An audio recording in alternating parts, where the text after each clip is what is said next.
What's up, y'all? Welcome to the YouTube Live. So today we are chatting about podcast SEO and case study SEO with a fellow SEO expert, Brittany Herzberg. So she is currently waiting backstage, and I'm really excited for this conversation because I have some viewpoints on some of these things. She has some viewpoints. We haven't talked about this beforehand. We don't know if we agree. We don't know if we disagree. So you guys are going to be able to see it live. We're just going to untangle it together. But before we get into the interview, I do want to talk about the sponsor for today's live stream, Member Vault. And so Member Vault, it's not your average course, membership, and digital product platform.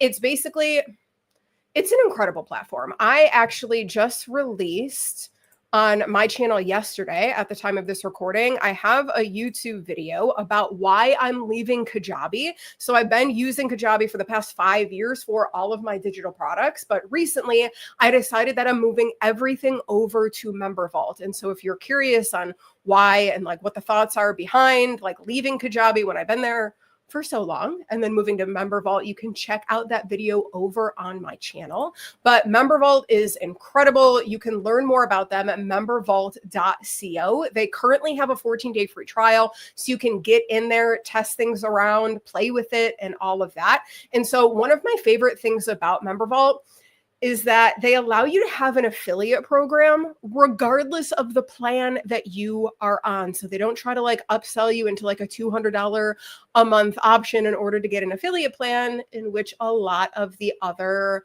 platforms make you do. So that's just one reason why I'm obsessed with them. Their pricing is very fair, pretty budget friendly. They have incredible options.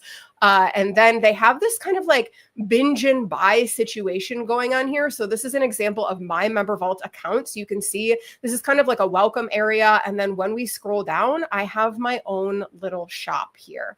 And so you can click get more details and learn all about the options that I have. So this is essentially like the offer checkout and the upsell where you can have photos, you can embed GIFs, videos, all of that fun stuff. And then when you're ready to buy, the cute little thing pops up to the right and people can purchase. So you can use Stripe and PayPal with Member Vault. And if you want the tea, you want all the tea on why I'm loving it, I actually created like a full page on my site because I've had a lot of people ask me why I'm moving from Kajabi, why I love Member Vault so much. And instead of regurgitating the same thing over and over for the rest of my life, I just decided to whip up a page on my website. So if you want to check this out, you can go to mariahmagazine.com/MV25 and it will redirect you over to this beautiful little page that I have that outlines all of their features, their options, and all of that good stuff. So if you are looking for a cost affordable option for your digital products, for your courses and all of that, definitely check out Member Vault. And if you use the code Mariah, you can get 50% off an annual plan. So don't forget about that, but that is also in this little page right here. So you don't actually have to remember that. Just go to the page and then you'll find it. Okay, so thanks so much to the sponsor. We are going to remove that. And now we are ready to bring Brittany on stage here. She's been hanging out backstage. I just love StreamYard because it allows me to sound super fancy when I'm like talking about the stuff backstage. It's like, okay, all right, bringing her back, bringing her on here. Hello. Hi. What's up? Clearly, I need to check out this Member Vault thing because I'm like, what? Dude, it's incredible. It really If you is. see someone stalking the videos later, it's me. Hi. Yeah, good. I love that. Use the code Mariah if you want to go ahead and test it out. Okay, so Brittany, thanks so much for coming on and for about to have a conversation about this part of SEO. Yeah, man. I'm stoked. I mean, you said this and I was like, yes, I'm in. Yeah, I'm really excited because like you really specialize in podcast SEO, case study SEO, all of that good stuff. But if people are new to you, can you give us like your spiel? Give us like your intro. My intro. So a few years ago, my boyfriend and I were like, let's go move to New England. I had to close my massage practice down, open a new one. I did that. And when I did that, literally no one came in for like a month and a half. Eventually someone came in. They allowed me to pay my rent. It was great. It was amazing.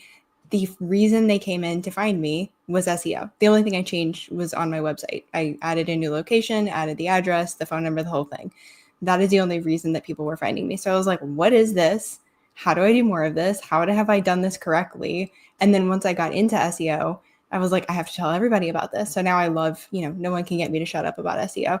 I have kind of stumbled into these other pieces of website SEO, blog SEO, podcast SEO, even like social media SEO. And case studies was one of the first things that I dove into because I was like, I literally woke up from a dream. I was like, SEO for stories. And like, why aren't people talking about these things? And here we are. Here we are. And now you were the perfect person to talk about these things. I mean, I try. It's so funny. I feel like a lot of us SEO people, I mean, some people probably had the idea to get into SEO because they loved SEO, but like I had a similar experience where I was blogging for business and I was a website designer and developer. And it was actually one of my blog posts that ended up getting on page 1 of Google, ended up getting me like hundreds of email subscribers a month. And like that was in the first 2 years of business. And I remember being like, I thought growing your email list was like hard. And it was like, girl, it is hard. Like you just ended up getting something on Google. And then I started becoming obsessed with SEO. And so I feel like once you get the taste and once you understand the foundations, I feel like this is critical. Like if you don't understand how SEO works, how the foundation is set up, everything else is going to continue to be a mystery. And so when we're talking about podcast SEO, can you break that down for us? Like, what do you mean by podcast SEO? Like, what does that mean? What does that mean? It means that there are opportunities that we have learned to take advantage of for our blog posts that we can also take advantage of for our podcast episodes and for our shows as a whole. And so many people aren't doing that. Similarly with, main website pages and blog posts where it's like, you don't know what you don't know until one day you're like, oh, snap, that's a thing. Okay.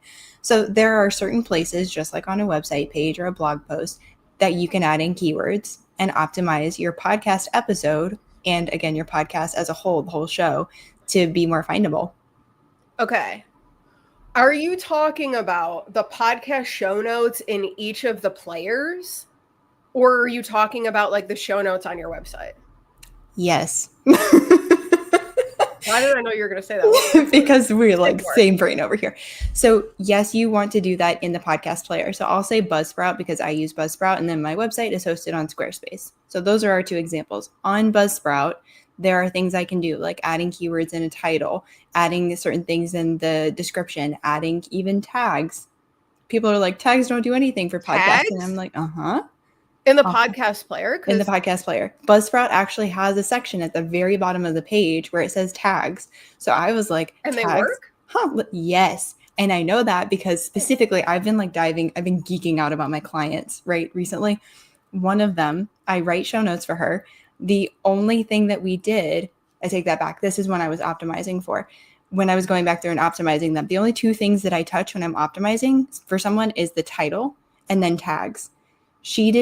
Her title was great. I was like, let's leave it alone. The only thing we changed were tags. We added tags. There were nothing.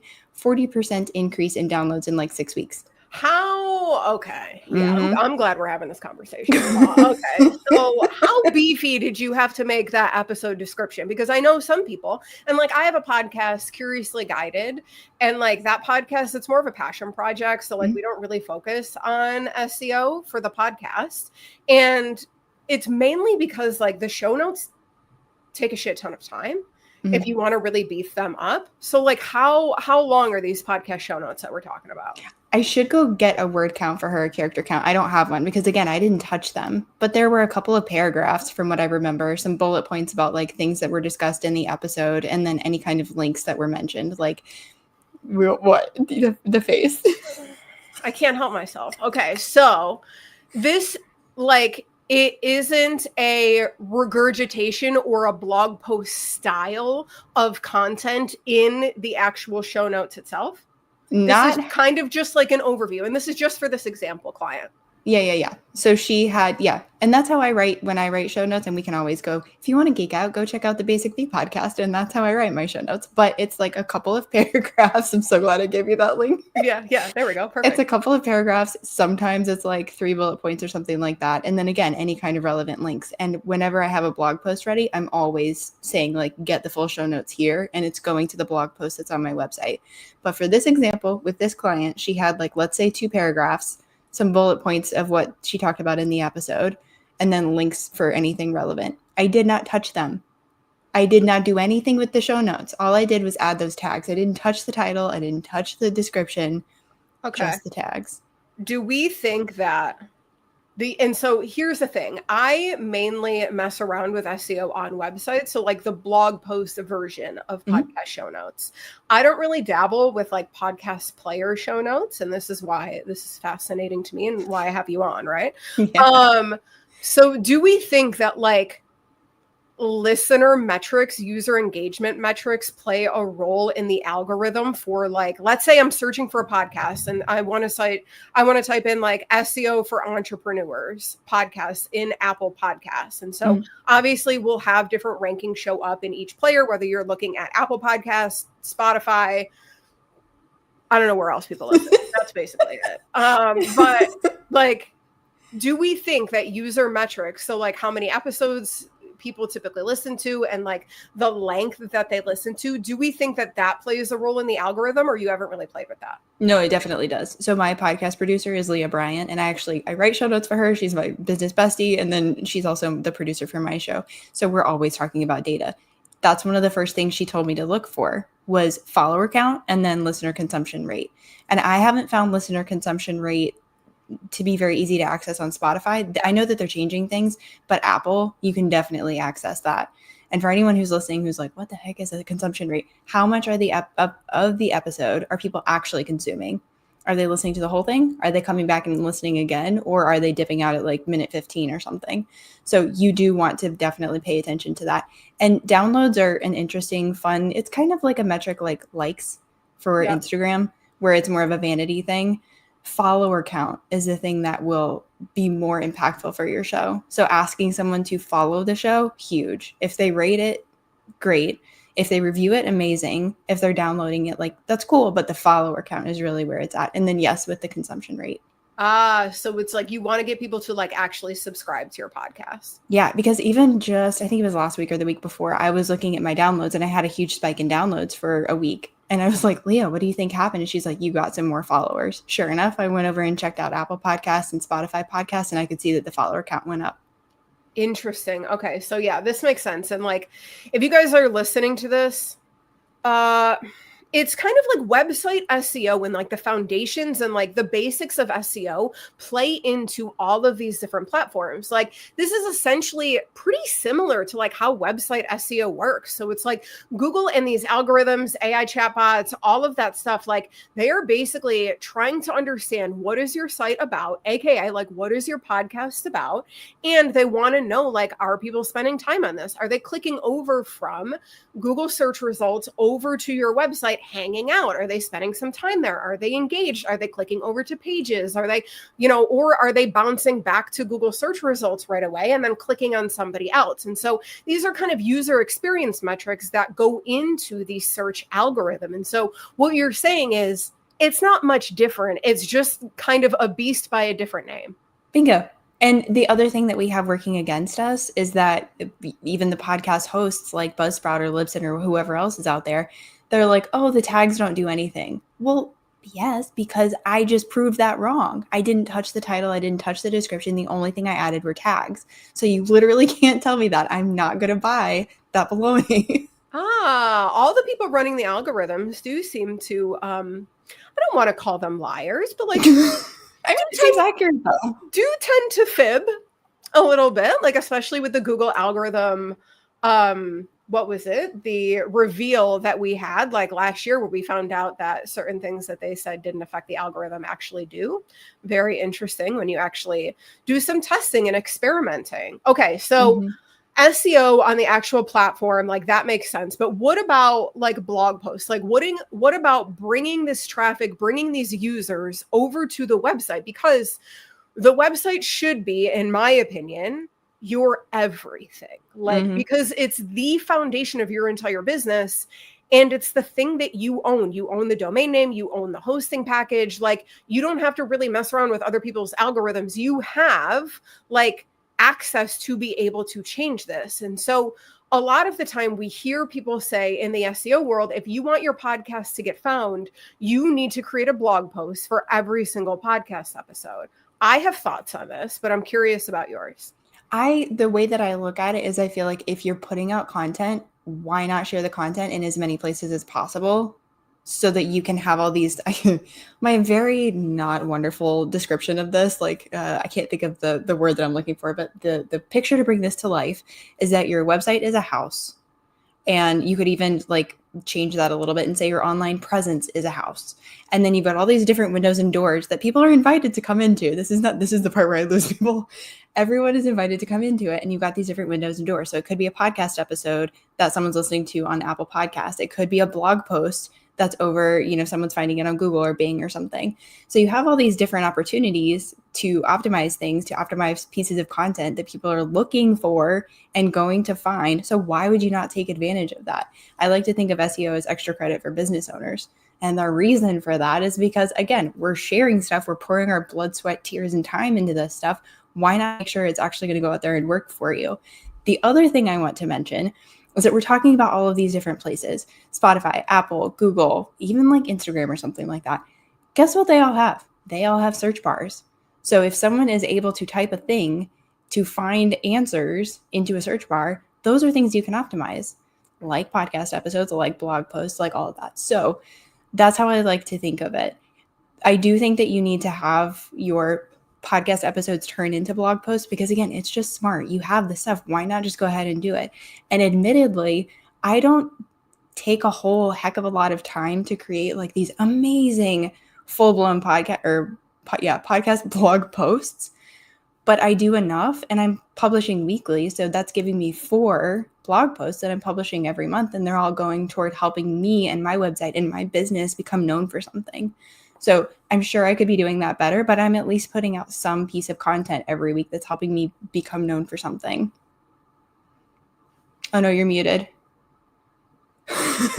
LOL. I try not to like sneeze and have people hear it, and then it bites me in the ass. Okay, so okay, yeah, I love the perspective.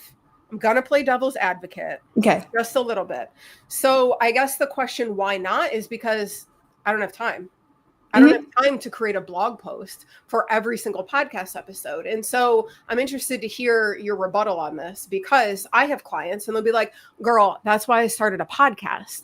I talk way quicker than I write. Like, I don't want to then have to take this and then turn it into a blog post every single week. That feels exhausting. Like, that, do I actually need a blog post for all of these podcast episodes? It just feels like a lot of work, especially if like, because I work with some clients that have a marketing team, which is a little bit more feasible. And then I also work with clients that are solo dolo business owners. And so it's like when you're juggling all these things, and like I'm better at vocalizing, and that's why I have a podcast, does it still make sense? It does. And still writing solo over here. But I have created a workflow, and I have a whole product around this. I have a workflow that allows me to really get a blog post published, and I've tested this theory, in about 15 minutes. So I have a template already set up on the back end of Squarespace. I'm keeping this so simple. My SEO title and my blog post title and my podcast episode title are the same thing. They all match. You can create it once and rubber stamp it on these different things. The description for the blog post meat is the show note description that you're going to find in the podcast player.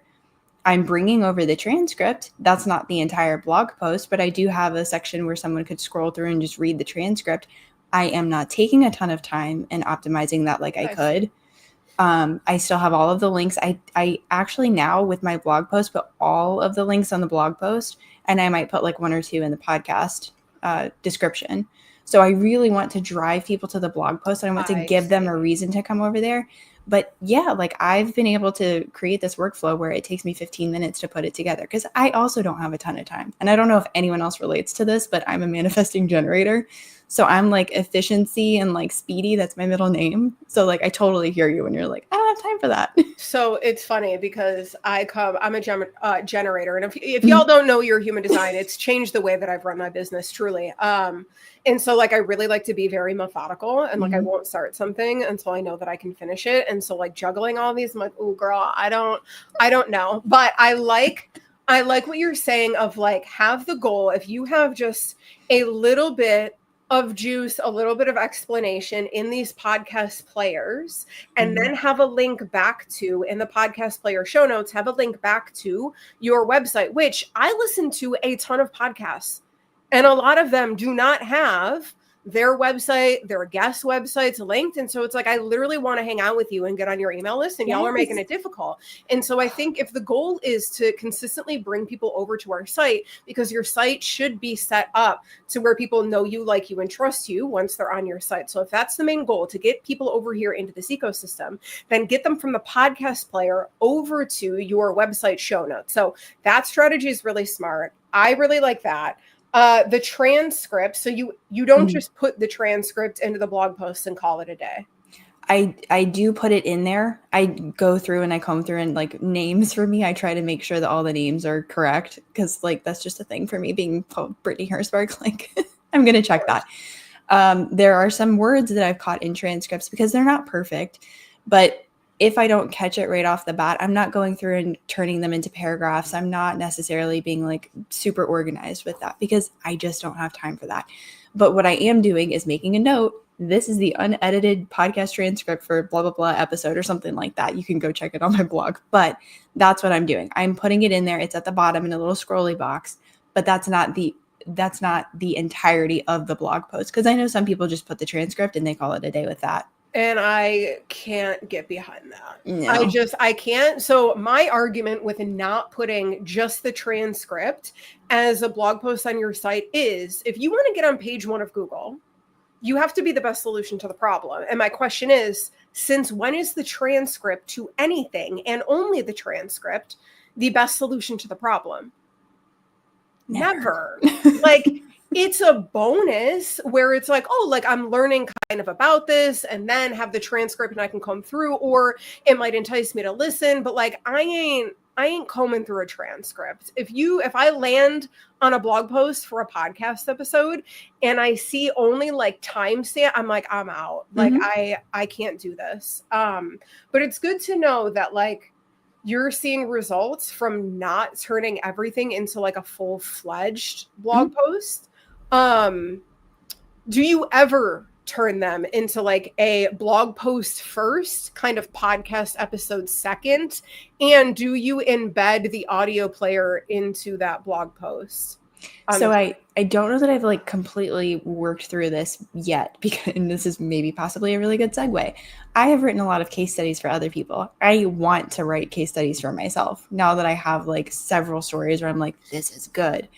I had some, services that I was offering. I've pivoted away from them, and I didn't feel great about writing case studies for things that I really wasn't offering anymore.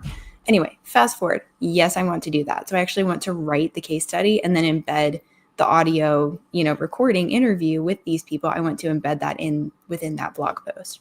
So that's one thing that I really want to do. Another thing that might be a little bit unique about what I do on my podcast is I do these program or done for you services walkthroughs. So I will actually take, let's say, done for you website optimization, and I'll talk people through, here's what you can expect, here's how long it'll take, here's the investment, here's what you need to have beforehand, here's how much in advance you need to like book it, here's what you can expect to get from that, all that kind of stuff, the process. Then I just recorded one for my group program. So I'm giving people a deeper dive, a deeper understanding of what this thing is, so they can either see themselves in that or say, no, that thing's not for me, but maybe this other thing she talked about is for me. So that I have created like the sales page, and I will often down in the FAQ section include that audio for that podcast episode that's embedded in the FAQ section. So that's another kind of spot that I do that. Okay, cool. Okay. So I'm like visualizing, and this is why I'm glad that you have a product that walks people through this, because I sell digital products and workshops and all of that, and I'll have people coming to me all of the time, and they're just like, well, what about podcasts? Like, do you have a template? Do you have a workflow? Do you have a something? And I don't, but I literally always send people your way. I was like, I'm not going to reinvent the wheel here. I was like, go to Brittany. She has a podcast template, like a workflow that you mentioned previously. Can you just get an overview of like where people can find that, and kind of like the breakdown of what's included in that? Because I think that's going to be really helpful, because I feel like the It's like I ask you a question and then I just keep talking. So yes. But I'm here for it. But I feel like one of the biggest holdups between creating more in-depth show notes or creating a blog post for these show notes, I think, is like you have to figure out the workflow, implement the workflow, test the workflow, see if this is going to work for you. And you've already done that. Yeah. I mean, it's pretty much a plug and play. I'm walking you through all the things that I've done to create that 15-minute process where I create a blog post every Friday based on that week's podcast episode. So if you go to brittanyherzberg.com, click over to my SEO shop, you'll see it. I want to say it's in the top row on the right-hand side. Am I familiar with my shop? Yes. It's $37. I mean, it's super affordable. I tried to make it really affordable. You get in there and you basically get a video tutorial and a template for how to create the podcast show note that's going in your podcast player, like Buzzsprout or something like that. Then you're getting a video walkthrough and a template for how to create the blog post version of your podcast episode. So I'm showing you what to do. You have the template for what to do. And like I said, with my blog posts, I have a template created. I click duplicate and then I go through and fill it in every week. I've got all of the stuff. Most of it's been created. And then it's just a matter of taking it from that podcast player and putting it on my website on Squarespace. So I try to keep it simple. Okay, cool. Yeah, we will add, I can't do it right now, but we're going to add the link to that. If you guys are watching the replay, definitely check that out. $37. What a steal. Mm-hmm. Like, seriously, that's going to save you so much time. Okay. So to piggyback off of this a little bit, do you suggest for clients, like if they write blog posts, like separate blog posts, and they have a podcast, do you suggest that those are kind of different feeds, or do you think that they should kind of like intermingle them? I kept it simple for myself and they're all in one. But you can see if you go to my blog page, you'll see that the podcast episode thumbnails look different than my regular blog post thumbnails. I'm actually having graphics made, so that will be changing again. But I just decided to keep it in one because if I go to someone's something, I just want to look through this stuff. I also have a search bar, so people are able to actually type in the search bar if they're looking for a Google Search Console specific tutorial, or if they're looking for a case study thing or a podcast SEO tutorial. They've got the ability to do that. But I don't know that that's like the most optimized way to do it. But I like to keep things simple over here. Yeah, keep things simple. Okay, so we talked about a lot about podcast SEO and then a little bit about case study. Like, so when you say case studies, are like you're meaning that like after you work with a client, you're creating like this long, is it a blog post? Is it a sales page? And like, how do you find keywords to connect to case studies? I love this. Okay, so there's like 4 different questions. Come back to me if I don't answer one of them. Okay, so what a case study is, it's like a client success story. So you've worked with someone, there was a before, a during, and an after, and you want to show how your work was the solution to the question that they were asking and how it's actually benefited them, their life, their business, depending on the thing, right? So again, you want to show the before, during, and the after. What was the other question? I'm muted over here. Yeah. So like, how do you find a keyword? Oh, for the keyword, the way I like to find a keyword for a client case study is to go with whatever the biggest point was. So was it that a website refresh brought in like consistent new leads? Was it that you produced their podcast and now that's bringing in, that doubled their revenue in 2 months or something? I'm making it up. But like, what was the big point? What was the big transformation? And then from there, you can figure out what keyword or what keyword combination you want to put in your headline and everywhere else throughout the case study. You did also ask me if this needs to be like a standalone page or a blog post. Yeah.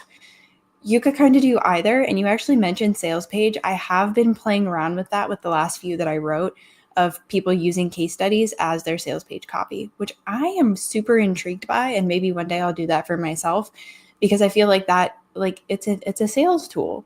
You're able to, the goal with these is to have whoever's reading it or listening to the case study, podcast episode, see themselves in that person's shoes and see you as their guide, mentor, whatever, who can get them to the place they want to go. So you could do either. I feel like, again, it's simpler, easier to just make it a blog post. So if that feels like the easiest thing for you to do, go with that. Okay, Cool. That makes sense. Yeah. And I like the potential of like interlinking all of this stuff together. So like interlinking is just a strategy that a lot of people overlook. Like, and by interlinking, I mean like linking your pages together. So if you do have a sales page for, let's say, like SEO consulting, which is very meta in this example, but like SEO consulting, and then maybe I have like a case study about like how an SEO consulting client, I help them do X, Y, and Z, making sure that those pages are linked really well together, because even if only one shows up, then the people that are reading that, they are going to find the link to that other piece. And this is what I mean when I say like your website should be building know, like, and trust factors. Because listen, I know AI, it's taken over everything. It's taken over the damn world. But like, you know what I think is going to become so important? Humans, trusting humans. Like, that's why putting your tone, your perspective, like your unique stuff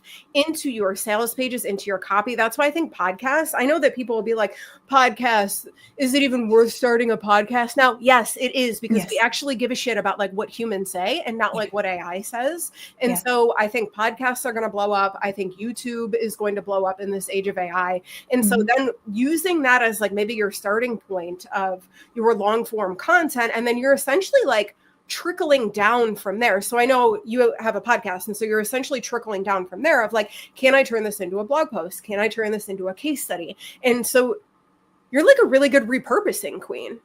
I mean, yeah. Yeah. That's how you get the juice from it. It's how you get the juice from it. It's how you get strategic with it, because you have to be in several places. Yes. Like, people need to know about you. So what can you do well? Perhaps once, and then how can you spin it off into these other different things? Emails, podcast episodes, blog posts, social media posts, whatever that might be. It's just working smarter, not harder. Yeah. Okay. I love this. And just like your consistent message of just like keeping it simple. Keeping it simple, and like it doesn't have to be complicated. I get in the weeds sometimes because, well, my clients pay me to get in the weeds. And so like I'm in the weeds, I'm in the data, and I'm trying to teach like best practices. But it is a good reminder of just like, you don't have to get everything perfect. You have to be consistent with things. And I know that like a lot of the times we don't want to. And it sucks, but like that's where repurposing really does come in. And so in terms of the keywords for getting case studies to show up on Google or getting podcast episodes to show up on Google, you gave a couple tips. Do you have any more tips in terms of like trying to choose like the right keyword, or do you have a tool that you love to use? I mean, I really like using key search. That's been like the one that has been my go-to recently. I do still just look at stuff on Google. I mean, you can use the Google search results page for free and just learn to analyze it. And then another one is Ubersuggest, but key search has been the one that I've gone to the most, I would say, within the last like 9 months or so. They've been my favorite. Yeah. I have a lot of SEO friends that really enjoy key search.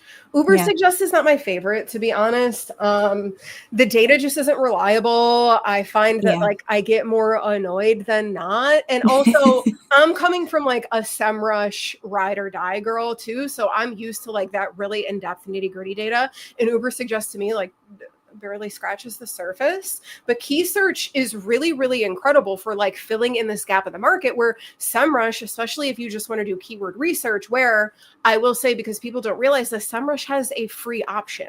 And you can have up to 10 searches a day. With SEMrush, you can run an audit and all of that.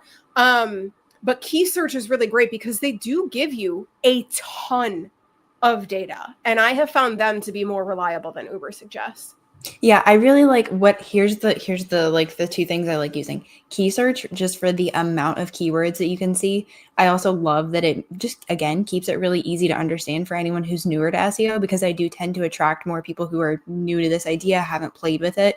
So they don't necessarily, like, I almost don't want them to go dive into SEMrush and be like, oh my God, there's so much data. And then they're just going to stop. Yeah. I don't want you to start it and stop. I want you to start and then continue and build and grow and eventually become like a SEMrush girly. But key search gives you such a large amount of keywords. And I often find that they will give me ideas that I hadn't thought of. Yes. I love when a tool will be like, oh, had you thought of this thing? And I'm like, no, I'll take that. Thank you. Ubersuggest, I do like using the free extension on Google Chrome because I do find that it helps me with search intent.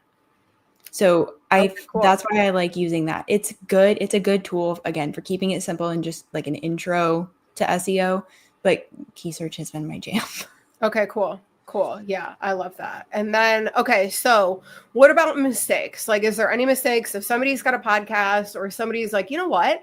I haven't created a case study in 35 years, so maybe I should create one. Do you have any like, hey, be aware of this. This could happen. These are mistakes that maybe you see people make when they're trying to create case studies and podcasts, like for SEO? Definitely. Okay, so I'll stick with case studies first, and then you can pull me back into podcasts. For case studies, I find that people get too dry and too technical, and it's just boring. Like, you need to bring it to life. It's a story. Infuse your personality, infuse your takes, maybe feature your framework, maybe feature, I don't know, like if you have two services that you did with this client, talk about them. Weave in client quotes. If you do nothing else, weave in client quotes. It can be from a survey sheet that somebody filled out. It can be from, like, maybe you hop on Zoom and do something like this with them. Maybe they were on your podcast and you can turn that episode into a case study. You can, again, just get like super like intertwined and like weave a wild web if you want to. But keeping them boring or not giving enough detail or not, here's another thing. When possible, not linking out to the client that you worked with. So again, we'll just use me because it's an easy example. So I've done SEO for, like, let's say a podcast agency, and I actually did do this. I've written a case study for a podcast agency. We have linked from that case study out to this person's podcast because this person was a podcast producer and they worked on this podcast. So we want the reader, whoever is consuming the case study, to see what that result could be like.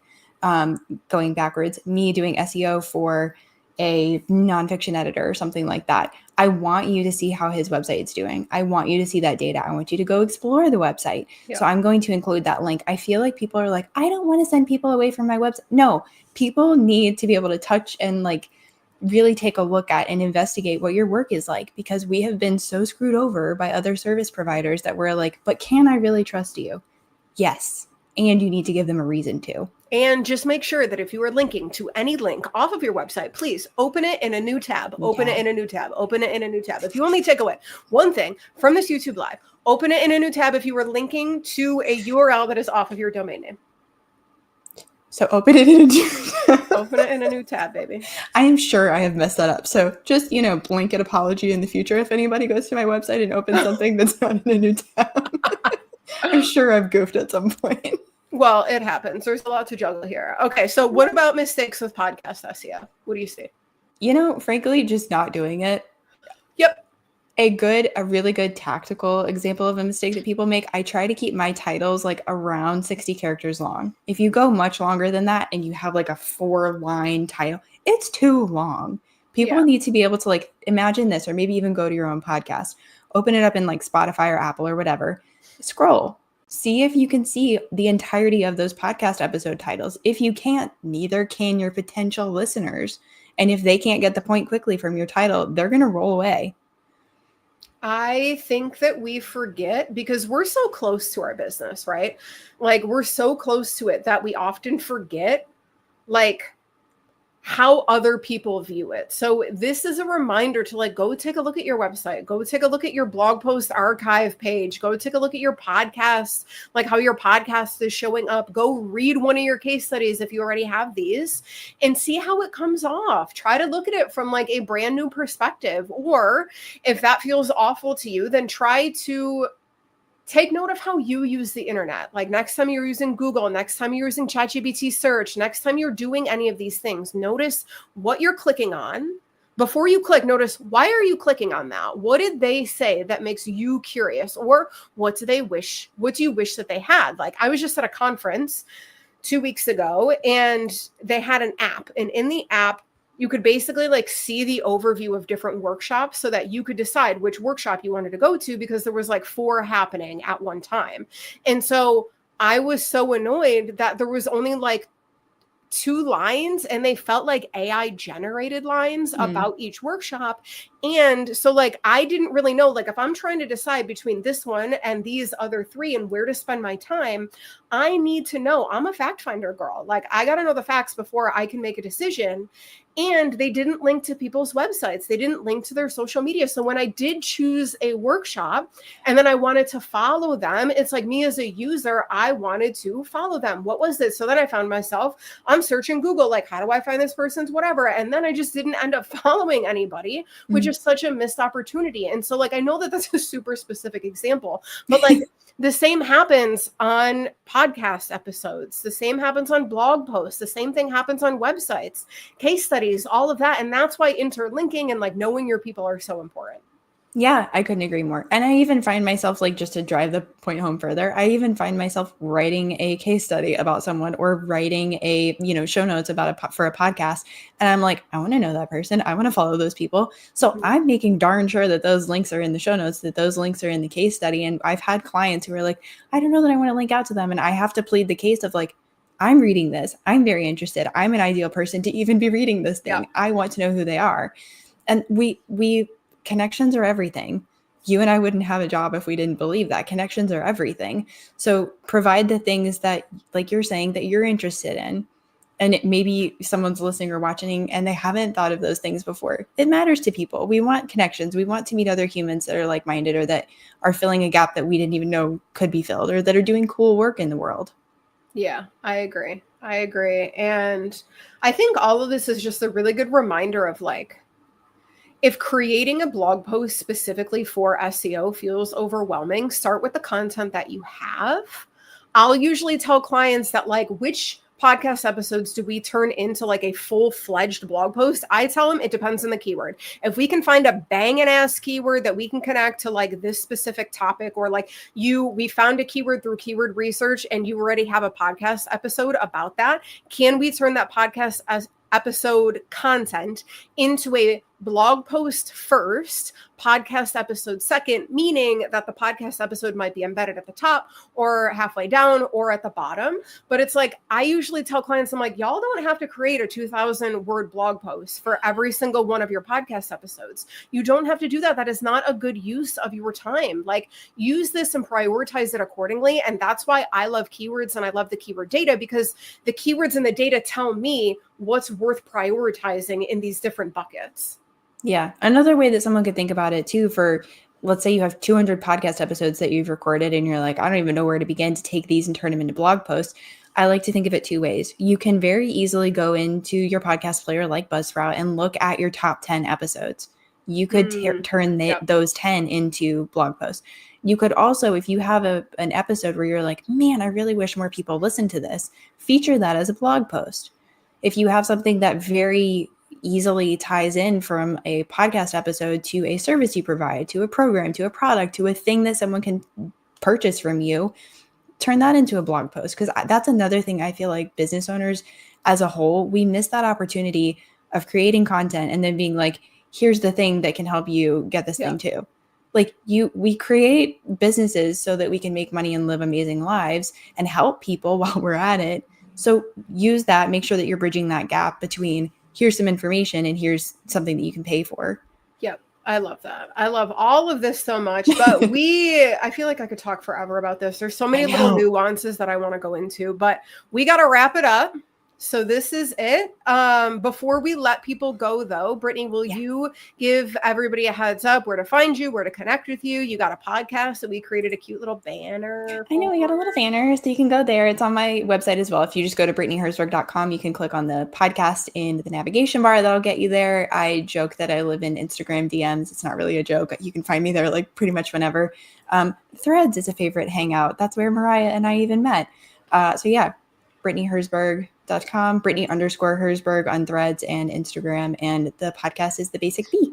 Yep. And then popping up right here, that too. Okay. So I put all of your links in the video description box below, and I didn't use this little cute ticker at all. But if you guys enjoyed this, like, subscribe, turn on notifications.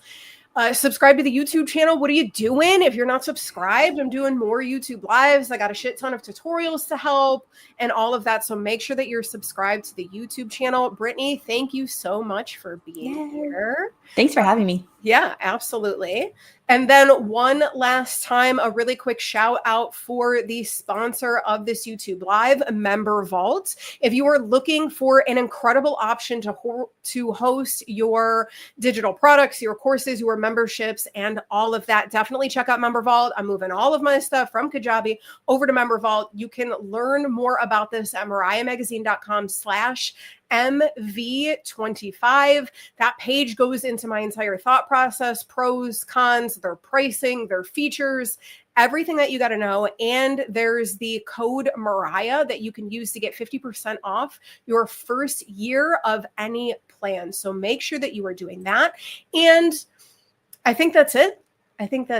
I was going to say and something else, but I don't have another and. Like and subscribe. Thanks for being here. I love you guys. You are the best.